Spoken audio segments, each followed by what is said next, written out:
শীত পড়তে পড়তেই বাজারে এসে গেছে কম বেশি শীতের সবজি এবং সেই শীতের সবজি দিয়ে আজকে আমি কাতলা মাছের দারুণ স্বাদের একটি পাতলা ঝোল রান্না করে দেখাবো। সবার প্রথম আজকে এই শিম দিয়ে আমি কিন্তু এই মাছের ঝোলটি রান্না করছি। একদম কচি কচি শিম বাজারে উঠেছে, তো চলো রান্নাটা শুরু করা যাক। প্রথমে মাছটা ভালো করে ধুয়ে তাতে কিন্তু 1 চামচ মতন বেশ কিছুটা নুন আর সামান্য একটু হলুদ গুঁড়ো দিয়ে মাছটাকে ম্যারিনেট করে রেখে দিয়েছিলাম 1 ঘন্টার মতন। এই ধরনের মাছগুলো একটু নুন মাখিয়ে রাখলে কিন্তু খেতে ভালো হয়, যেহেতু লেজার অংশটিও রয়েছে। নুন মাখালে ভেতরে খুব সুন্দরভাবে নুনও যাবে এবং মশলাটাও ভালোভাবে ঢুকবে। তো নুন হলুদ মাখিয়ে বেশ কিছুক্ষণ রেখে দিয়েছি। আর এই রান্নার জন্য নিয়েছি আমি শিম আর নিয়েছি আলু। শিমটা দুটো পাশের যে আঁশগুলো আছে সেগুলোকে খুব সুন্দরভাবে কিন্তু ছাড়িয়ে নিচ্ছি। দেখো শিমগুলো কিন্তু একেবারেই যেহেতু কচি, একটুও কিন্তু সাইড থেকে কোনো আঁশ বেরোচ্ছে না। আর দিয়েছি নতুন আলু। এই শিম দিয়ে নতুন আলু দিয়ে কিন্তু মাছের ঝোল ভীষণই সুস্বাদু হয়, গরম গরম ভাতের সাথে বেশ ভালো লাগে। তো দেখো এখানে কিন্তু মাছের জন্য যে সবজিগুলো আমি নিয়েছি সেগুলোকে খুব ভালোভাবে ধুয়ে জল ছড়িয়ে নিচ্ছি। চলো রান্নার জন্য একটা ছোট্ট মশলা আমরা তৈরি করে নিয়েছি একটা টমেটো আর 4টে কাঁচা লঙ্কা, আর নিয়েছি 1 থেকে 1.5 চামচ মতো জিরে। আমি এখানে ভাজা জিরের গুঁড়ো ব্যবহার করেছি। এই সমস্ত মশলাটি খুব ভালো করে মিক্সার গ্রাইন্ডারে পেস্ট করে নিয়েছি। এবার মাছটাও দেখো খুব সুন্দরভাবে কিন্তু আমাদের ম্যারিনেট করা রয়েছে। চলো রান্নাটা এবার শুরু করা যাক। ভিডিওটি চলতে চলতে একটা ছোট্ট অনুরোধ, যারা আমার পরিবারে নতুন তাদেরকে জানাই অসংখ্য ভালোবাসা। যদি ভিডিওটা ভালো লেগে থাকে ভিডিওটাতে লাইক করে পাশে থাকা বেল নোটিফিকেশন অন করে আমার পরিবারের সদস্য হয়েছে। তেল দিয়ে দিয়েছি কড়াতে। তেল হালকা গরম হয়ে যাওয়ার পর 1 চামচ দিয়েছি কালো জিরে। যেহেতু এই কাতলা মাছ বলো বা রুই মাছ বলো একেবারেই জ্যান্ত, তো সেক্ষেত্রে এই ধরনের মাছে কালো জিরে ফোড়ন দিলে বেশি সুস্বাদু হয়। এরপর একে একে কিন্তু মাছগুলোকে কড়াইয়ের মধ্যে দিয়ে উল্টে পাল্টে খুব সুন্দর করে বাদামি বর্ণের করে ভেজে নিয়েছি। মাছের এক পিঠ ভাজা হয়ে গেছে। এরপর কিন্তু আমরা উল্টে অন্য পিঠটাও ভেজে নিচ্ছি। 2 থেকে 3 মিনিটের মধ্যে আমাদের কিন্তু মাছটি একেবারে পুরোপুরি ভাজা হয়ে গেছে।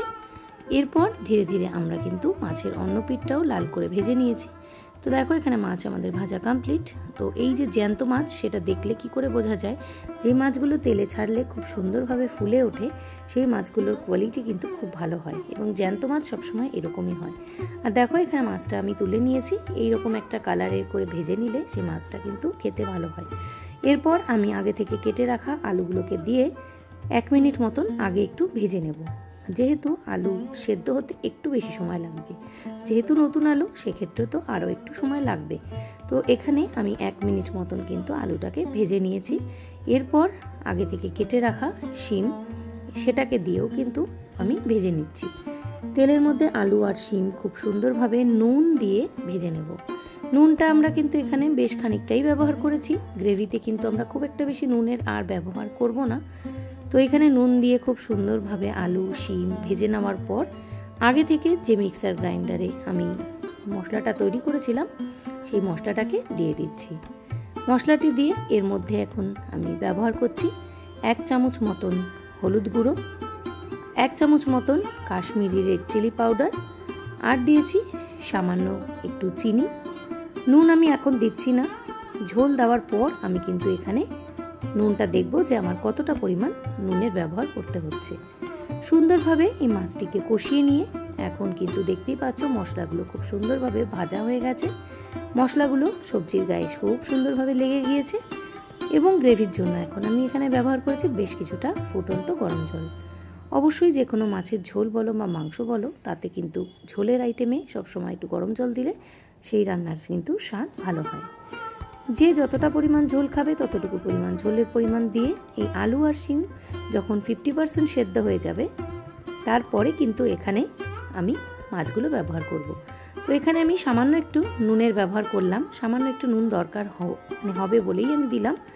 তো তোমাদের তো প্রথমেই বললাম আমি বেশি নুন প্রথমে দেইনি।